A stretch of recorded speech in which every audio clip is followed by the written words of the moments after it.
A porta se fechou com um estrondo que fez as paredes tremerem. Ainda ecoavam em meus ouvidos as palavras do meu único filho: pegue suas coisas e suma daqui. Se não quer ir para o asilo, procure outro lugar para morrer. Eu estava sozinha aos 72 anos, expulsa da casa que ajudei a construir. Mas o que meu filho não esperava era ver a limusine preta parando em frente ao portão, vinda para me buscar. Quando ele viu quem era, seu rosto ficou pálido como papel. Mas antes de continuar, confira se você já está inscrito no canal e escreva nos comentários: de onde você está assistindo este vídeo? Adoramos saber até onde nossas histórias estão chegando. Tudo começou numa terça-feira comum. Eu estava na cozinha preparando o almoço quando ouvi a porta da frente bater com força. Era Gustavo, meu único filho, chegando mais cedo do trabalho. Logo atrás dele entrou Marina, minha nora, com aquele olhar de desdém que ela sempre direcionava a mim. Mãe, precisamos conversar. A voz dele já denunciava que não seria uma conversa agradável. Sequei as mãos no avental e fui até a sala. Eles estavam sentados no sofá que eu tinha escolhido tantos anos atrás, quando esta ainda era a minha casa. Agora, desde que meu marido Carlos faleceu há 3 anos, eu vivia com eles. Ou melhor, na casa deles, como Marina fazia questão de frisar. Encontramos um lugar para a senhora. Gustavo falou sem me olhar nos olhos. Um lugar? Perguntei, sentindo meu coração apertar. Uma casa de repouso. É um lugar bonito, tem jardim, atividades. Ele continuou, as palavras saindo rápidas, ensaiadas. Marina interrompeu. Você vai gostar, dona Teresa. Lá tem gente da sua idade.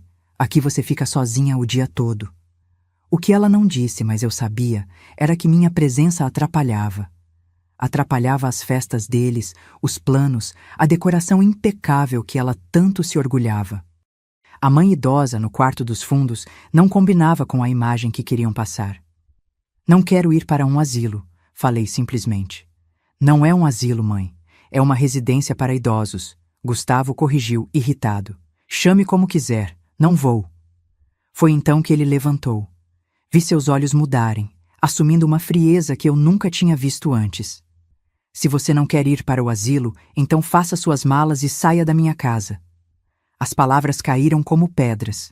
Marina sorriu discretamente atrás dele. O silêncio era ensurdecedor.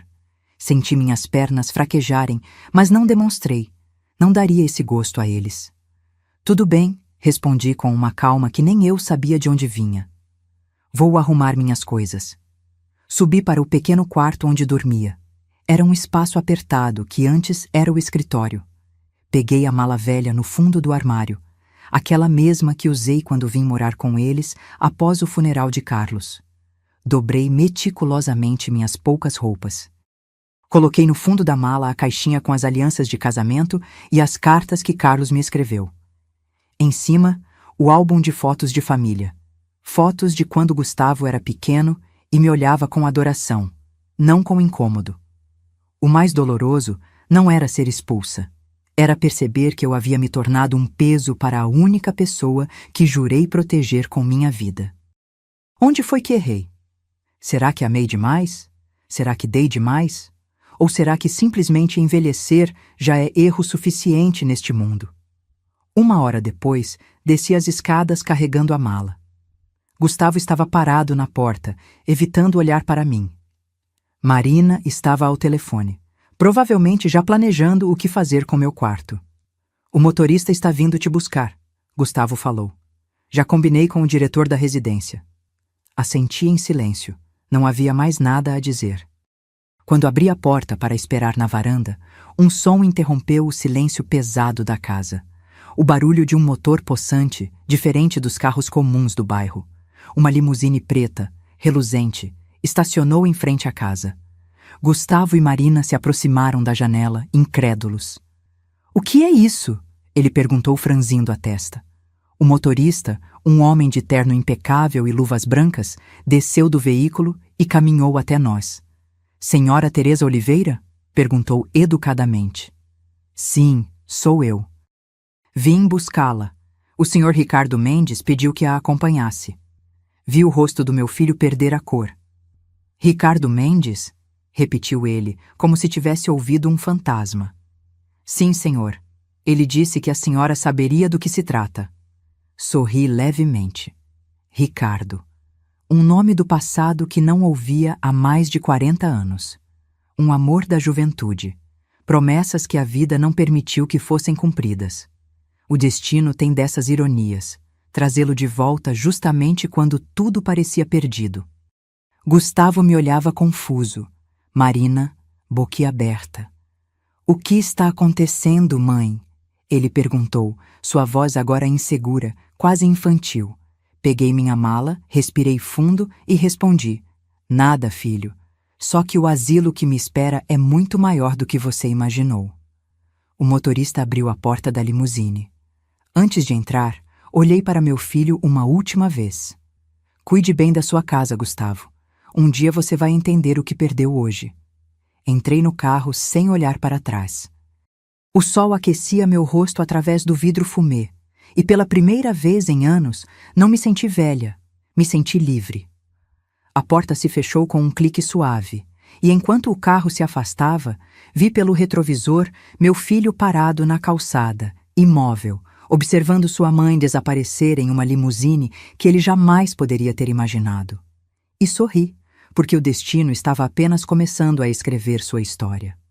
A limusine percorria a avenida lentamente, deixando para trás o bairro onde havia passado os últimos 3 anos da minha vida. Olhei pela janela, vendo as casas diminuírem de tamanho à medida que nos afastávamos, como memórias sendo engolidas pela distância. O silêncio dentro do carro era reconfortante, tão diferente do silêncio carregado da casa de Gustavo.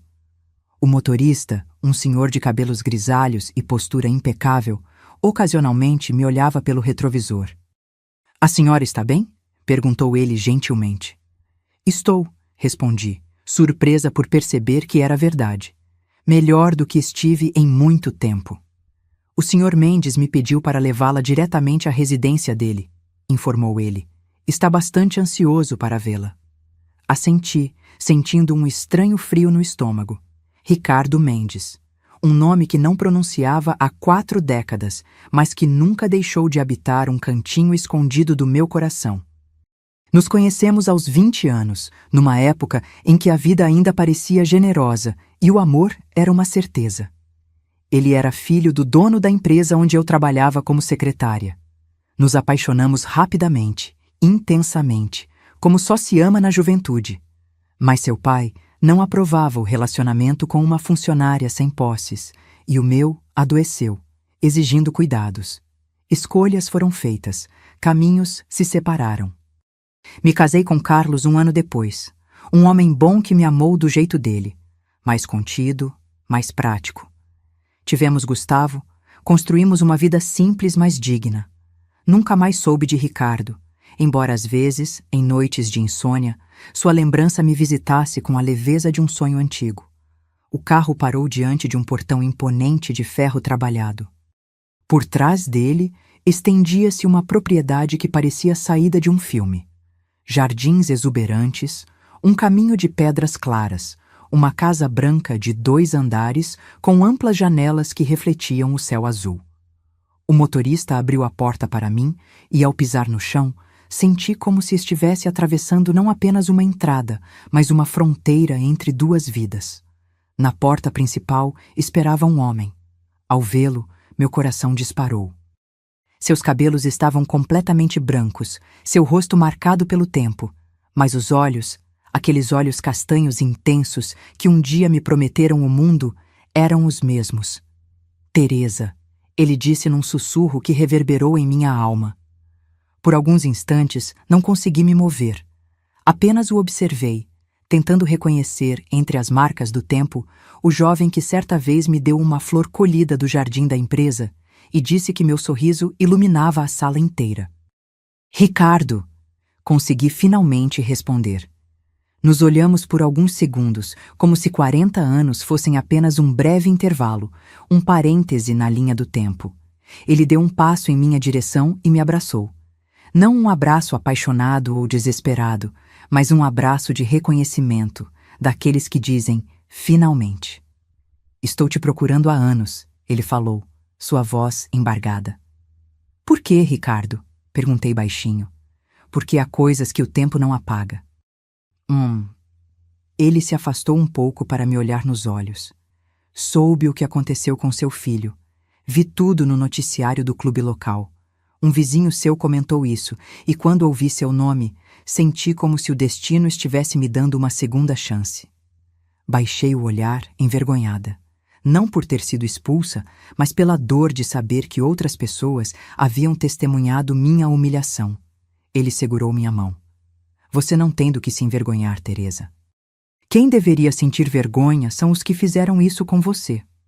Suas palavras eram tão simples e tão necessárias que precisei desviar o olhar para que ele não visse as lágrimas que se formavam.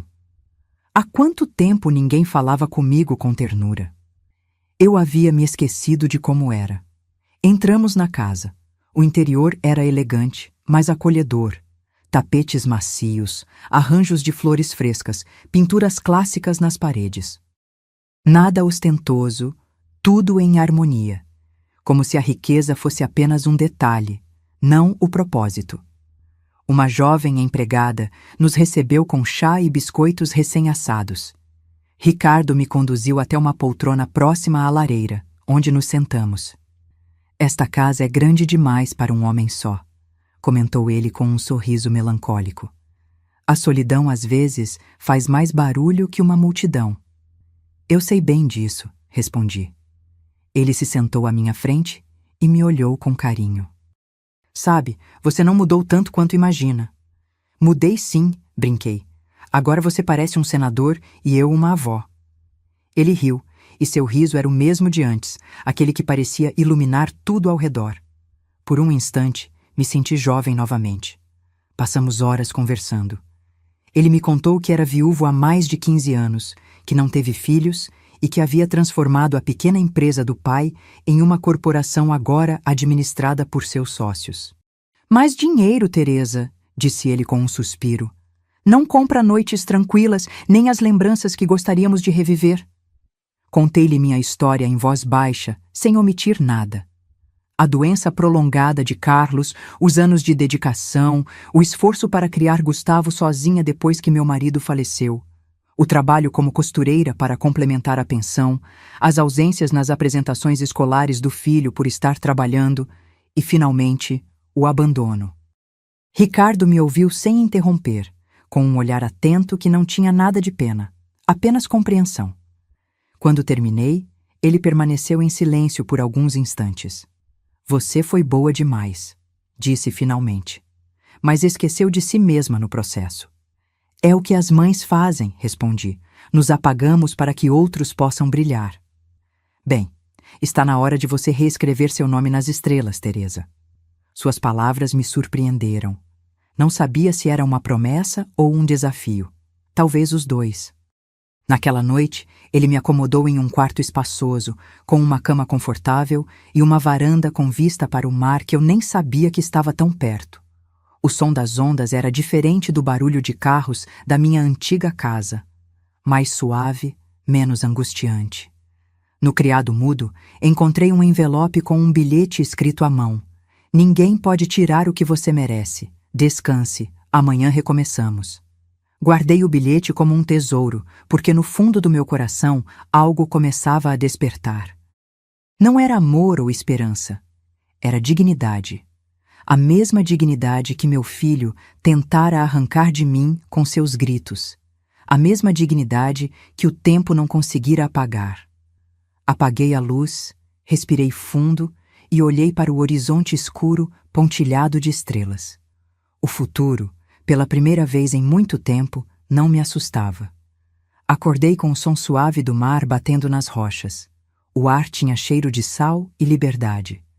Pela primeira vez em anos, não havia ninguém me apressando, nenhuma lista de afazeres me esperando, nenhum olhar me julgando por fazer as coisas do meu jeito antiquado, como Marina costumava dizer. Apenas silêncio. E o silêncio, quando não dói, pode ser uma bênção. Levantei-me lentamente, vesti um roupão macio que estava pendurado atrás da porta e caminhei até a varanda. O sol acariciava suavemente o mar, criando reflexos dourados que dançavam na superfície da água. Respirei fundo. Era estranho sentir paz depois de tanto caos. Uma parte de mim quase não sabia o que fazer com ela. Ouvi uma leve batida na porta. Era Ricardo, trazendo 2 xícaras de café. Achei que já estaria acordada, disse ele com aquela voz profunda e serena. O mar não me deixou dormir muito, respondi sorrindo. Então já temos algo em comum, ele comentou, entregando-me uma das xícaras. Nem o mar, nem as memórias nos deixam descansar completamente. Sentamos juntos, observando o horizonte. Por alguns minutos, não dissemos nada, compartilhando o silêncio daqueles que não precisam preencher o vazio com palavras. Sabe, Ricardo, comentei finalmente, às vezes acho que o passado não envelhece, apenas espera o momento certo para voltar. E quando volta, respondeu ele com um brilho melancólico no olhar, às vezes nos surpreende com o quão pouco mudamos por dentro. Suas palavras me fizeram pensar em Carlos, meu falecido marido. Não o odiava, apenas o lembrava como quem se recorda de uma estação de resignação. Ele era um homem correto, trabalhador, mas nunca aprendeu a me ouvir de verdade. Estava mais preocupado com as aparências, com o que os vizinhos diriam, do que com o que eu sentia. E eu aceitava tudo, acreditando que a abnegação era parte inseparável do amor. Depois do café da manhã, Ricardo saiu para uma reunião, deixando-me à vontade para explorar a casa. Andei pelos cômodos espaçosos, admirando os detalhes da decoração que revelavam bom gosto sem ostentação. Na sala de estar, descobri um piano de cauda. Passei os dedos levemente pelas teclas, sem ousar tocá-las de verdade.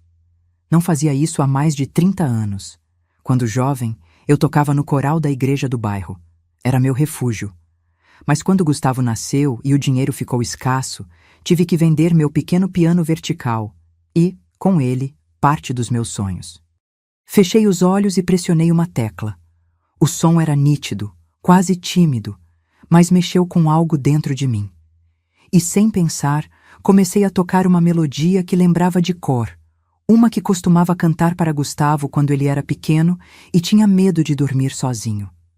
Minhas mãos tremiam no início, mas minha alma não.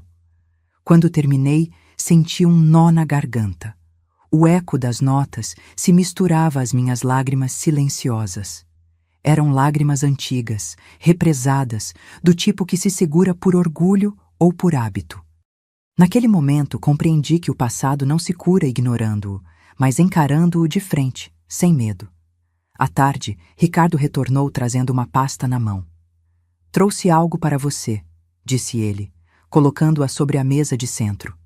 Dentro havia papéis, plantas baixas e documentos.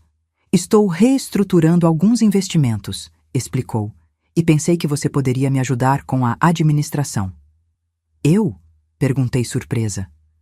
Não trabalho com isso há anos. Na verdade, nunca trabalhei com isso. Exatamente por isso, respondeu ele com um sorriso confiante. Está na hora de você se lembrar do seu valor em áreas que ainda não explorou. Não soube o que responder. Durante décadas, minha vida girou em torno dos outros, as necessidades de Carlos, as exigências de Gustavo, até mesmo os caprichos de Marina. Pensar em mim mesma parecia quase egoísmo, mas havia algo no modo como Ricardo me olhava, algo que me fazia acreditar que eu ainda tinha força para recomeçar. Naquela noite, depois do jantar, subi para meu quarto com a pasta debaixo do braço. Sentei-me à escrivaninha e comecei a examinar os documentos. Palavras como patrimônio, rendimento, cotação pareciam escritas em outro idioma, mas aos poucos minha mente começou a despertar. Lembrei-me de que, quando Carlos adoeceu, era eu quem cuidava das contas, administrava o orçamento apertado, negociava prazos com os credores. Lembrei-me de que eu também tinha capacidades que foram sendo enterradas sob camadas de obrigações domésticas. Fechei os olhos e sorri. Era como se uma parte adormecida de mim estivesse começando a se movimentar novamente. Antes de dormir, olhei pela janela. A lua estava alta, prateando a superfície do mar. Pensei em Gustavo. Será que ele estava pensando em mim? Será que se arrependia do que havia dito? Talvez não. Mas isso não doía mais tanto quanto antes. A dor começava a se transformar em algo mais forte, determinação. Toquei o envelope contendo o bilhete de Ricardo. Ninguém pode tirar o que você merece. Sorri. Talvez, depois de tantos anos, o destino estivesse me oferecendo uma segunda chance, e desta vez eu não iria desperdiçá-la. Apaguei a luz, deitei-me e, antes de fechar os olhos, sussurrei para mim mesma: Obrigada, Ricardo. Obrigada, vida. Os dias seguintes passaram com uma tranquilidade que eu desconhecia. Acordava cedo, tomava café com Ricardo quando ele não tinha compromissos e depois mergulhava nos documentos que ele me confiara. No início, consultava a internet e livros para entender termos específicos, fazia anotações minuciosas, tinha medo de cometer erros. Mas aos poucos, descobri que tinha uma habilidade natural para a organização e números que nunca tinha sido valorizada. Você está transformando minha bagunça em ordem, comentou Ricardo certa manhã, ao ver como eu havia reorganizado todo o sistema de arquivamento de seus documentos. Apenas apliquei o mesmo sistema que usava para organizar minhas costuras, respondi com um sorriso tímido. Viu só?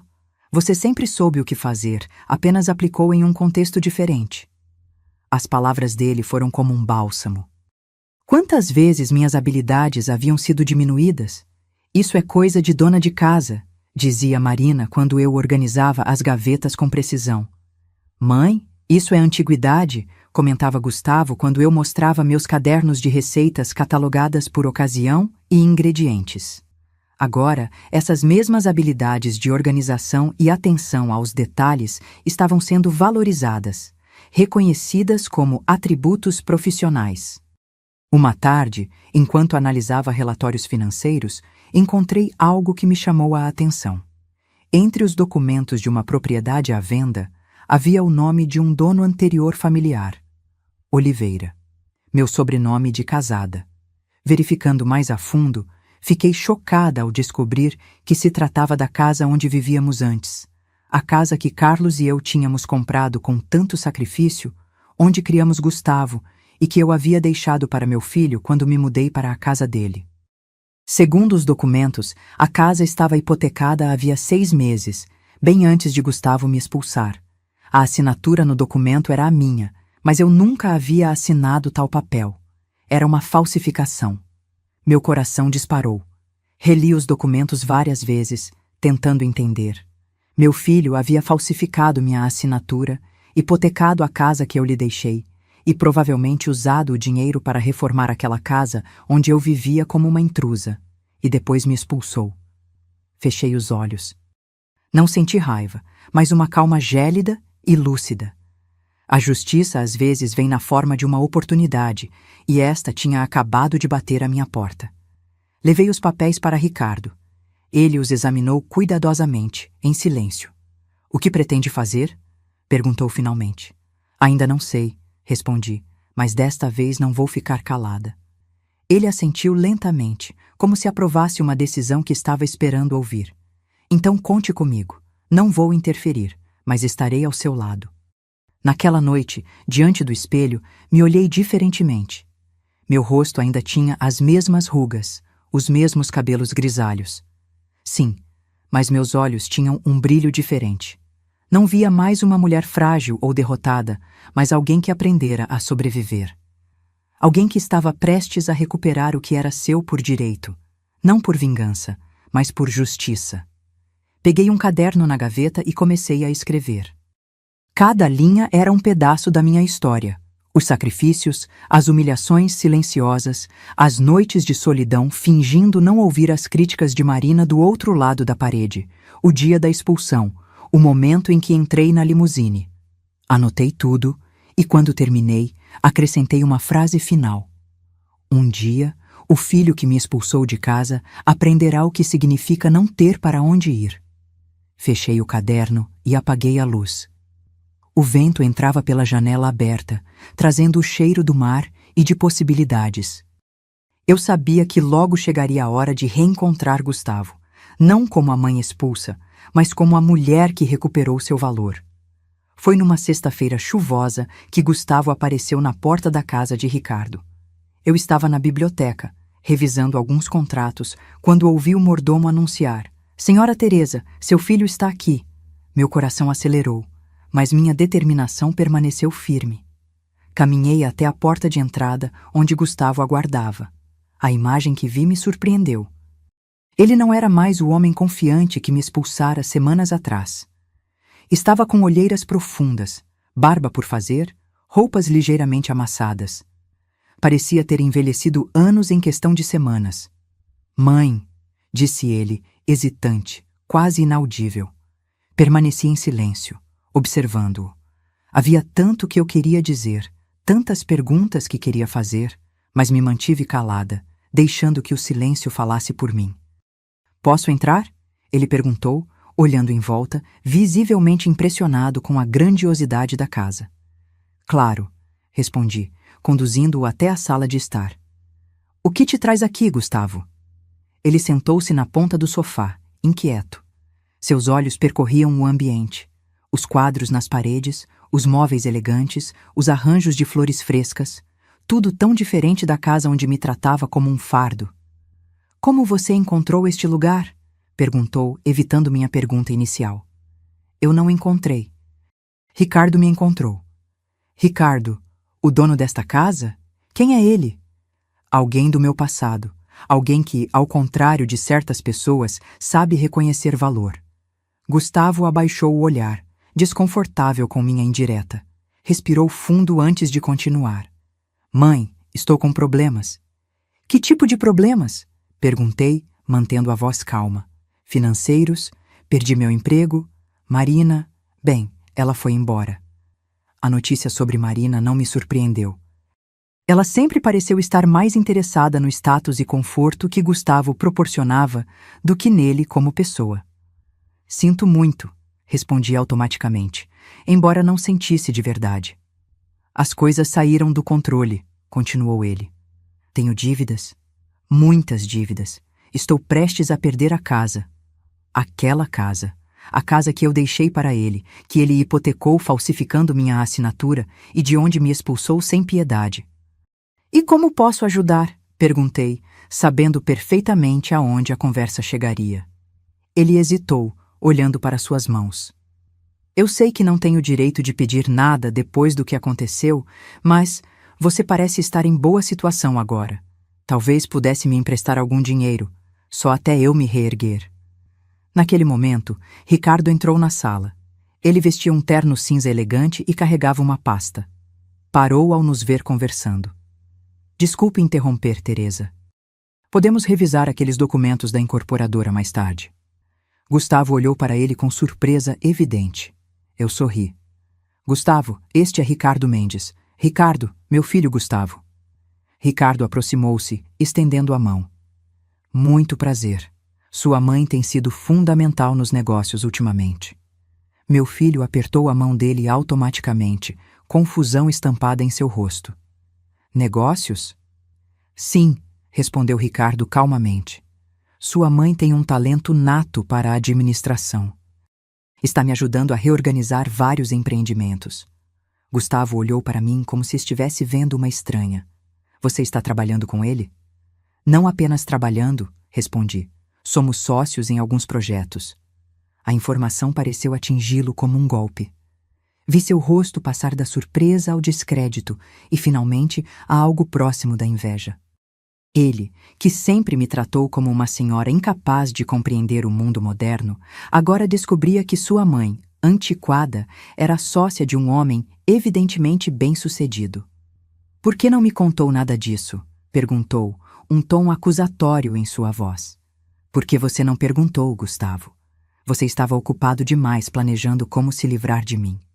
Ricardo, percebendo a tensão, discretamente se retirou, deixando-nos a sós. Gustavo ficou em silêncio por um longo momento, processando a situação. Então, sobre aquele empréstimo, retomou finalmente. Levantei-me e caminhei até a janela. A chuva caía suavemente lá fora, criando um véu translúcido sobre o jardim. Gustavo, você se lembra do dia em que me expulsou de casa? Ele desviou o olhar. Mãe, eu estava sob pressão. Marina insistia que precisávamos de espaço, as contas se acumulando. Você disse: se você não quer ir para o asilo, faça suas malas e saia da minha casa.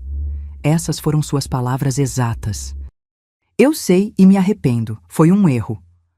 Um erro, repeti voltando-me para ele. Foi assim que você chamou o ato de falsificar minha assinatura na hipoteca da casa que eu te deixei? Seu rosto empalideceu. Do que você está falando? Caminhei até a mesa e peguei uma pasta que havia separado previamente. Dela, retirei os documentos que encontrara dias atrás. Estou falando disso, Gustavo. A hipoteca da casa no meu nome, com uma assinatura que claramente não é minha, feita meses antes de você me expulsar.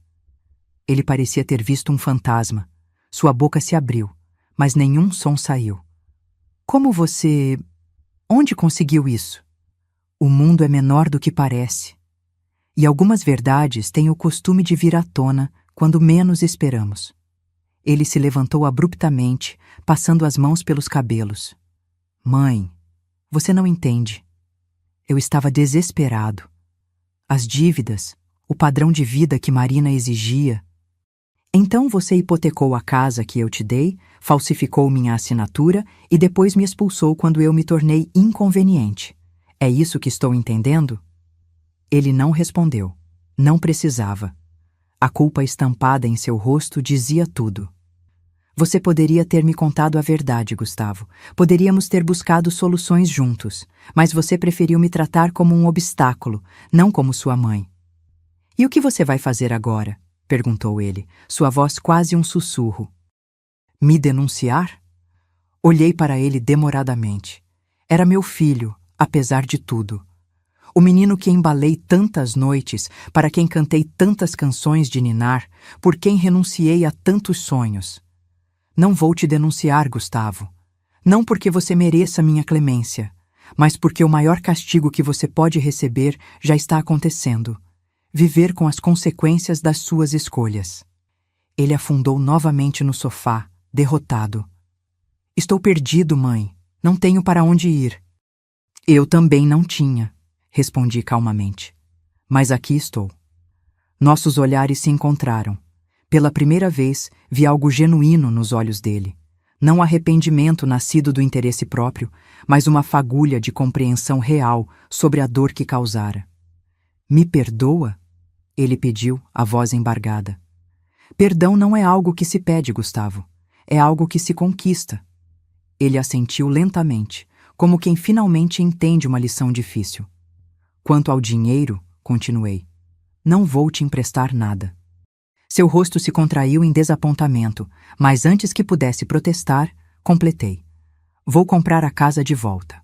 O quê? Vou pagar a hipoteca e recuperar a casa que um dia foi minha. Você pode continuar morando lá, pagando um aluguel justo até se reerguer. Mas a propriedade voltará para o meu nome, como deveria ter permanecido. Ele me encarou atônito. Por quê? Depois de tudo que fiz? Porque, ao contrário de você, nunca esqueci o que significa ser família. Mas entenda uma coisa. Isso não é um perdão, é uma oportunidade. A última. Nesse momento, Ricardo voltou à sala. Não sei se ele estivera ouvindo ou se apenas escolhera o momento perfeito para reaparecer, mas sua presença trouxe um ponto final àquela conversa. Está tudo bem por aqui? Perguntou ele, olhando de mim para Gustavo.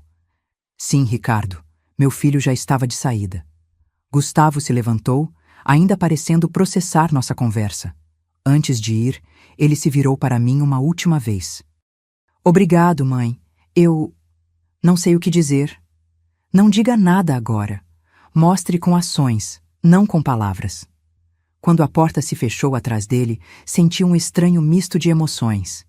Tristeza pelo que poderia ter sido, alívio pelo que estava sendo e uma serenidade que só vem quando começamos a fazer as pazes com nosso próprio valor.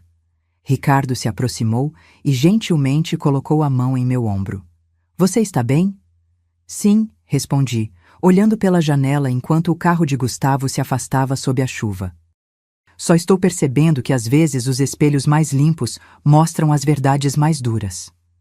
Você fechou alguma porta com ele? Perguntou Ricardo. Não, respondi, voltando-me para encará-lo. Fechei um ciclo.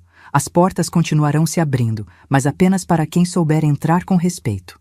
Naquela noite, dormi profundamente pela primeira vez em semanas, sem culpa ou remorso. Eu sabia que o pior já havia passado, mas algo em minha alma me dizia que o destino ainda tinha mais algumas cartas para jogar. O amanhecer chegou envolto em um silêncio estranho. Nem o canto dos pássaros, nem o murmúrio do mar. Apenas uma quietude densa que pairava no ar. Assim que abri os olhos, soube que algo havia mudado. Desci para o café da manhã, estranhando a ausência de Ricardo, que sempre estava na mesa me esperando com café fresco. A casa parecia mais silenciosa que o normal. Encontrei o mordomo no corredor, seu rosto mais sério que de costume. Bom dia, senhora Teresa. O senhor Ricardo pediu que a senhora o encontrasse no escritório quando acordasse. Algo em seu tom me deixou alerta. Caminhei até o escritório e bati levemente na porta antes de entrar. Ricardo estava sentado em sua poltrona, olhando pela janela. Parecia cansado, mais velho de repente. Ricardo, está tudo bem? Ele se virou para mim com um sorriso fraco. Teresa, sente-se, por favor. Sentei-me na cadeira à sua frente, sentindo uma apreensão crescente. Preciso lhe contar algo que venho adiando, começou ele, sua voz mais baixa que o normal. Estou doente. Aquelas duas palavras caíram como pedras no silêncio da sala. Meu coração se apertou. Quão doente? Perguntei, tentando manter a compostura. O suficiente para saber que preciso colocar meus assuntos em ordem, respondeu ele sem rodeios. Os médicos falam em meses, não em anos. Senti como se o chão tivesse desaparecido sob meus pés. Em tão pouco tempo, Ricardo havia se tornado um pilar em minha vida, um farol que me guiou de volta a mim mesma. A ideia de perdê-lo era quase insuportável. Por que não me contou antes? Porque não queria que nossa reconexão fosse sobre doença ou piedade, respondeu ele segurando minha mão. Queria que fosse sobre vida, sobre recomeços. As lágrimas que tentei conter começaram a rolar livremente pelo meu rosto. Não eram lágrimas de desespero, mas de uma dor profunda e quieta, como a que sentimos quando perdemos algo que apenas começamos a reconhecer como precioso.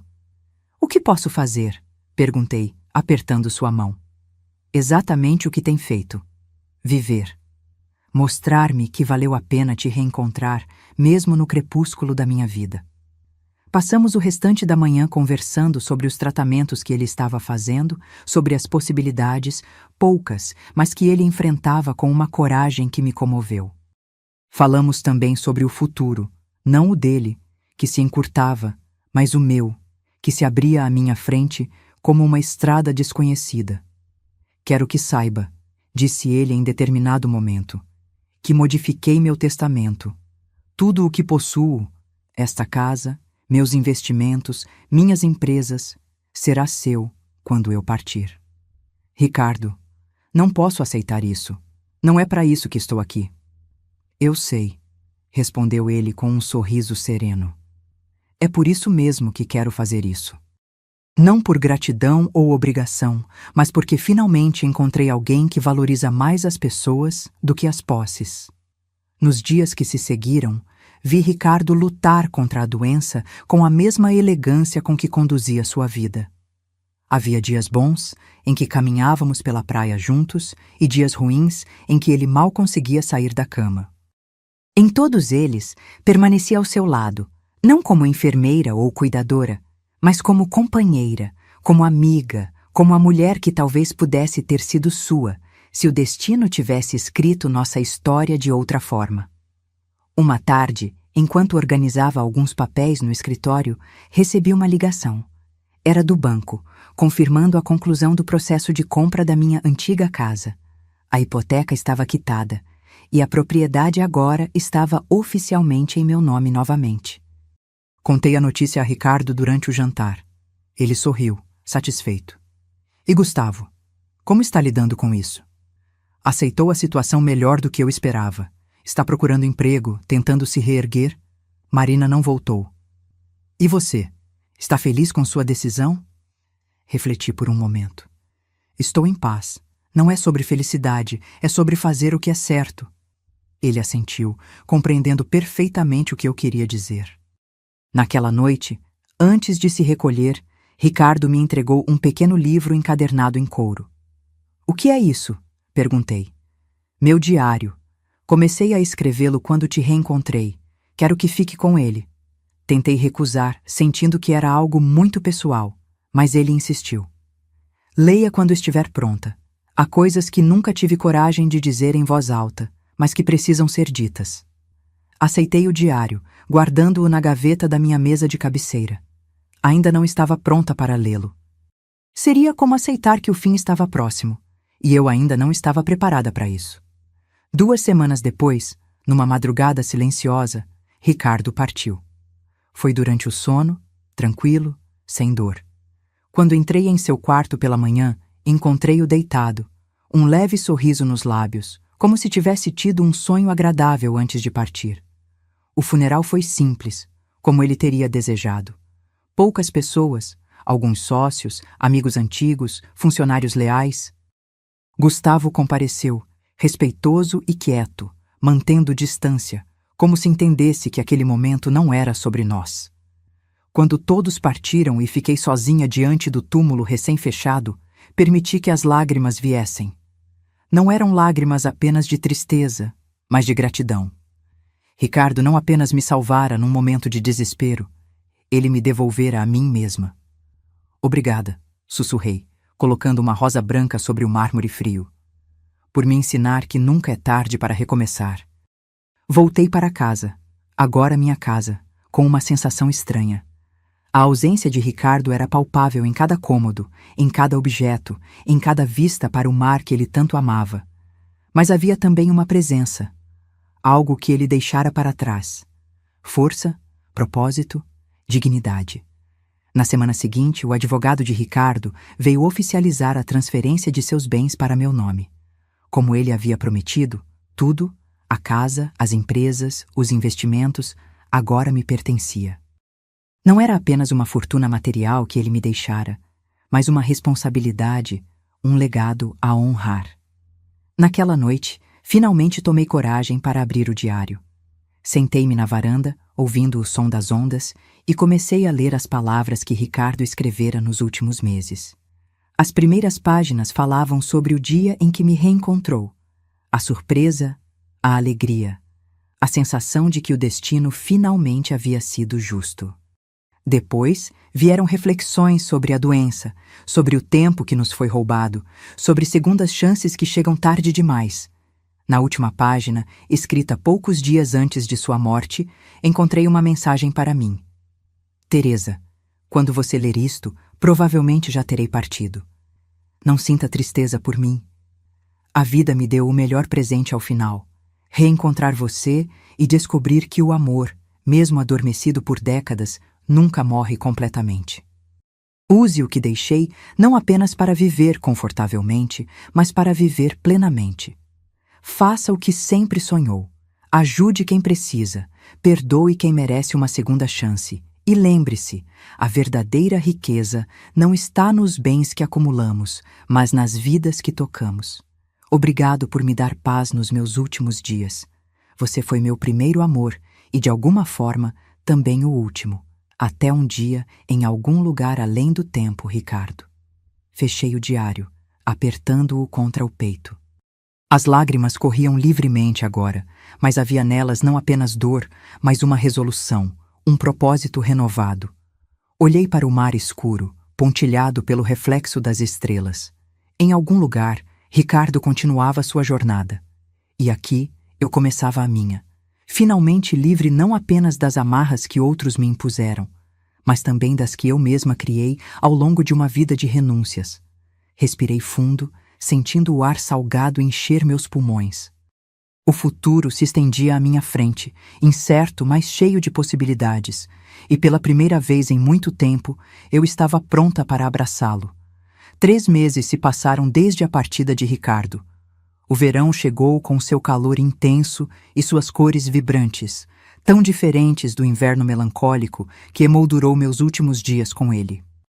A casa à beira-mar já não parecia vazia como antes. Havia aprendido a preenchê-la com minha própria presença, com meus novos projetos, com a pessoa que eu estava me tornando. Seguindo os conselhos de Ricardo, não me limitei a administrar passivamente os bens que herdei.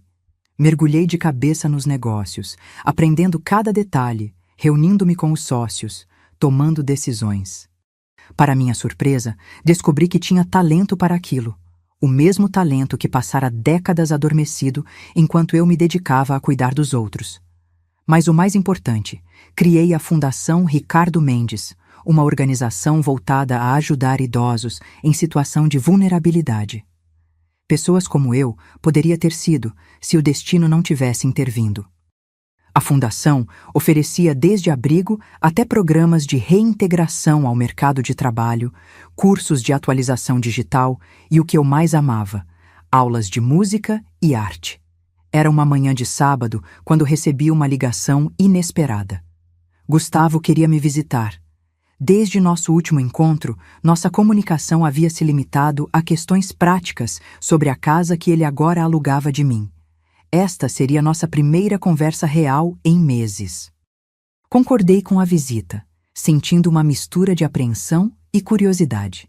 Ele chegou pontualmente, trazendo um pequeno buquê de margaridas, minhas flores favoritas, algo que eu não esperava que ele ainda lembrasse. Mãe, cumprimentou-me timidamente. Estava diferente, mais magro, com o cabelo mais curto, roupas mais simples. Mas o mais notável era sua expressão, mais serena, menos arrogante. Gustavo, respondi, aceitando as flores. Entre. Conversamos formalmente por alguns minutos sobre o clima, sobre a vista para o mar, sobre trivialidades que serviam apenas para adiar o inevitável. Finalmente, ele respirou fundo e foi direto ao ponto. Vim pedir perdão, mãe. De verdade desta vez. Olhei para ele, avaliando sua sinceridade. Seus olhos, tão parecidos com os do pai, não fugiam dos meus como antes. O que mudou, Gustavo? Eu mudei, respondeu simplesmente. Perder tudo, o emprego, Marina, seu respeito, me fez enxergar quem eu havia me tornado.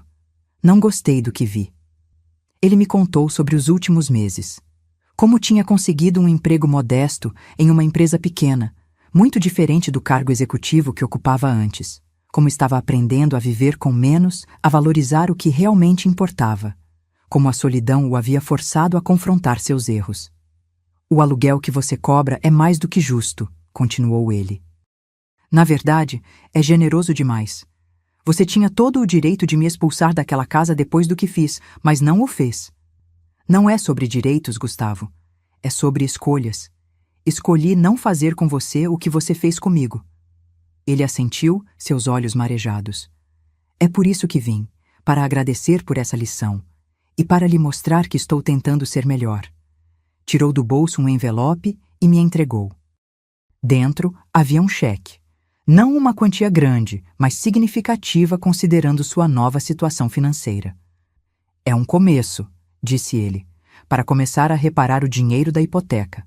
Sei que você pagou tudo e que levaria anos para eu te reembolsar completamente, mas quero tentar.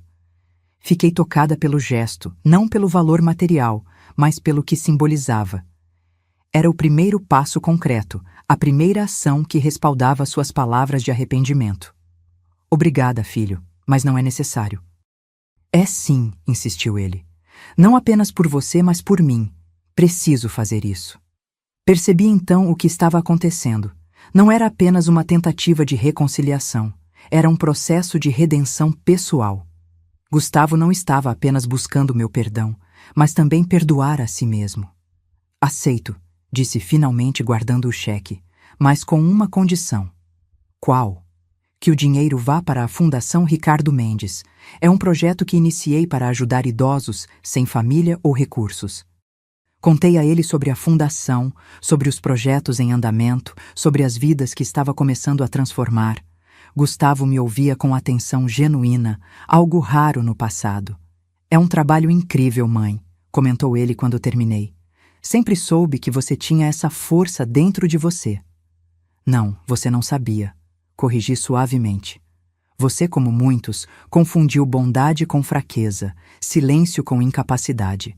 Mas está tudo bem. Eu também demorei a reconhecer minha própria força. Ele baixou o olhar, aceitando a verdade das minhas palavras.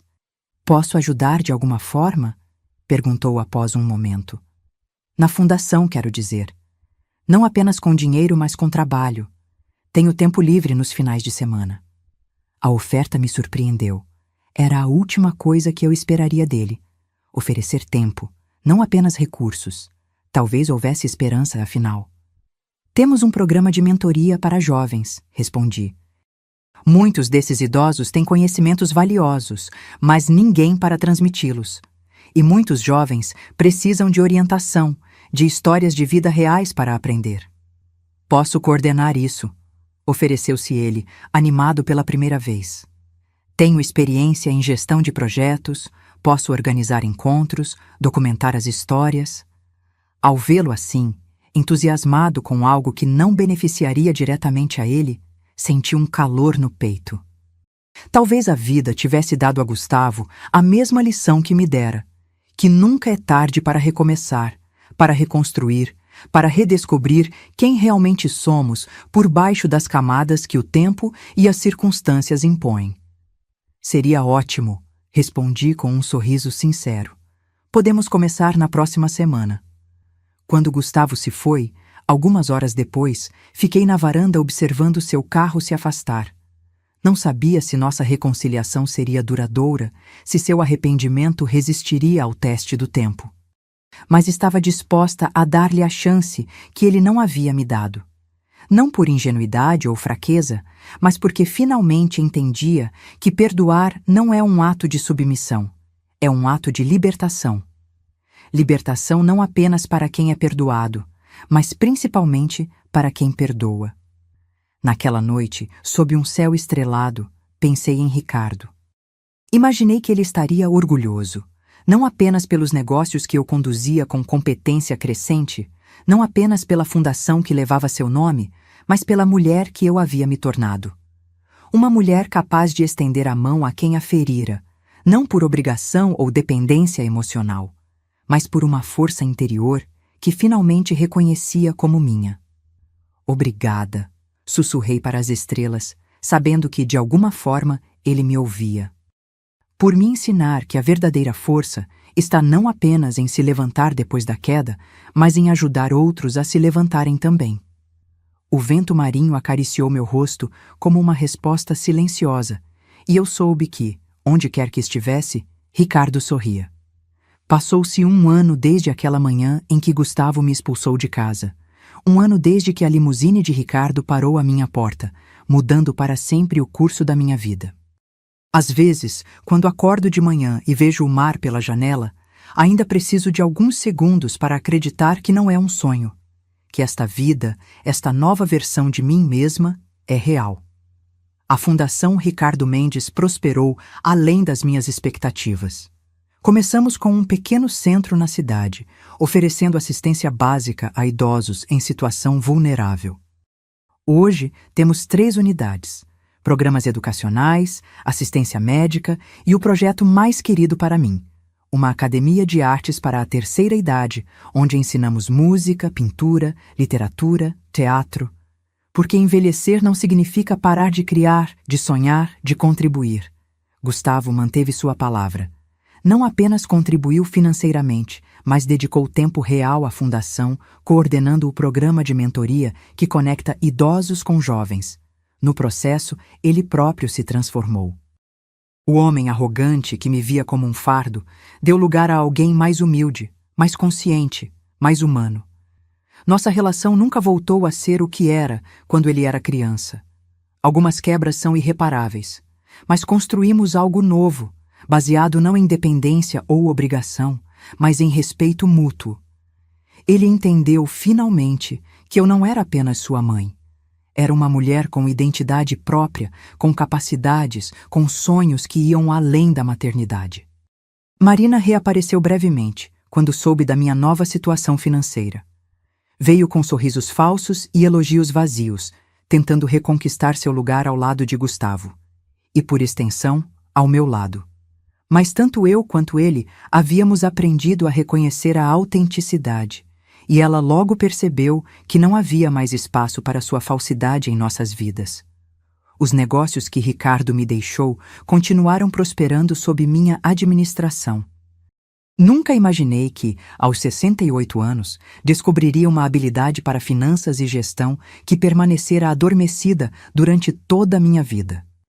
Quantas outras mulheres, me pergunto frequentemente, carregam talentos não descobertos, sufocados por vidas dedicadas exclusivamente aos outros?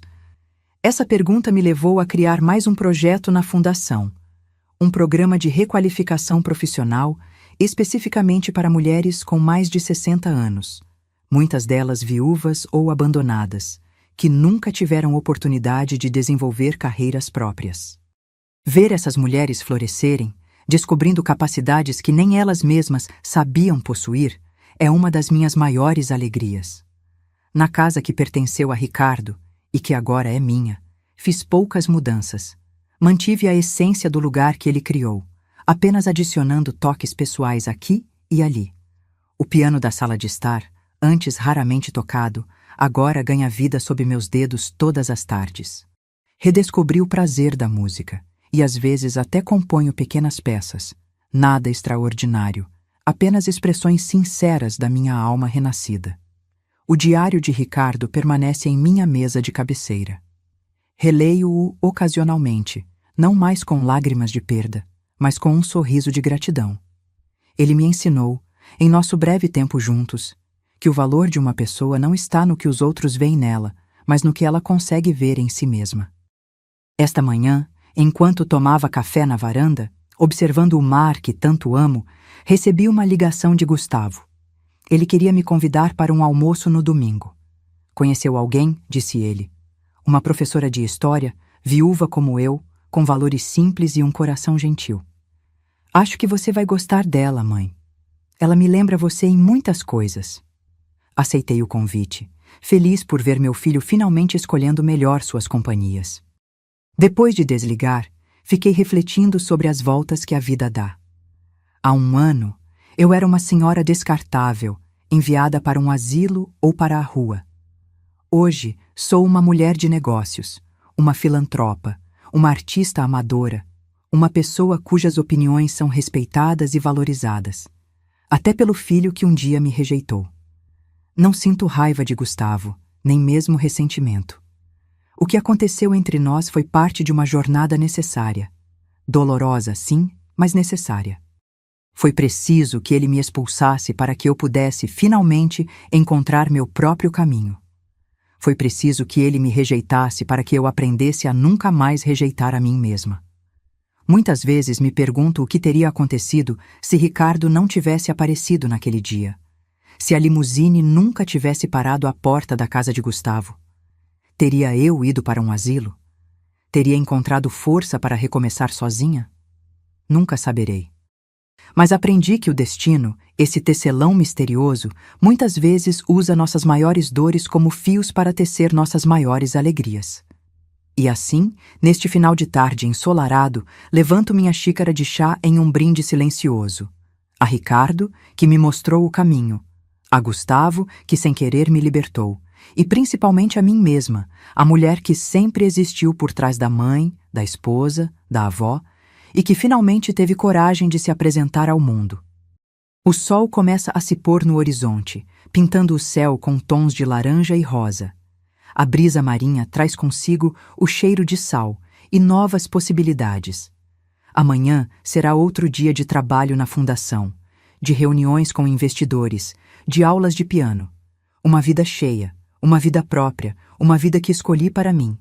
E não poderia estar mais grata por isso. Há uma frase que li certa vez e que agora faz todo sentido. Às vezes, precisamos perder tudo para descobrir o que nunca perdemos. Nossa essência, nossa força interior, nossa capacidade de recomeçar. Minha história não é sobre vingança ou justiça poética, embora confesso que senti uma ponta de satisfação ao ver o rosto de Gustavo quando a limusine chegou. Minha história é sobre redescobertas, sobre aprender que envelhecer não significa tornar-se irrelevante. sobre entender que nunca é tarde para encontrar sua voz, seu propósito, sua verdade. Se há uma lição que gostaria de deixar para outras mulheres que, como eu, passaram a vida inteira colocando-se em segundo plano, é esta: seu valor não diminui com a idade, com as rugas, com os cabelos brancos. Sua sabedoria, sua experiência, sua capacidade de amar e de criar não se esgotam com o tempo. Pelo contrário, aprofundam-se, enriquecem-se, tornam-se mais valiosas. Nunca é tarde para dizer não ao que diminui sua alma. Nunca é tarde para dizer sim ao que a expande. Nunca é tarde para olhar no espelho e reconhecer finalmente a mulher extraordinária que sempre esteve lá, esperando pacientemente para ser vista. Eu encontrei minha voz aos 67 anos. E agora que a encontrei, nada nem ninguém poderá silenciá-la novamente.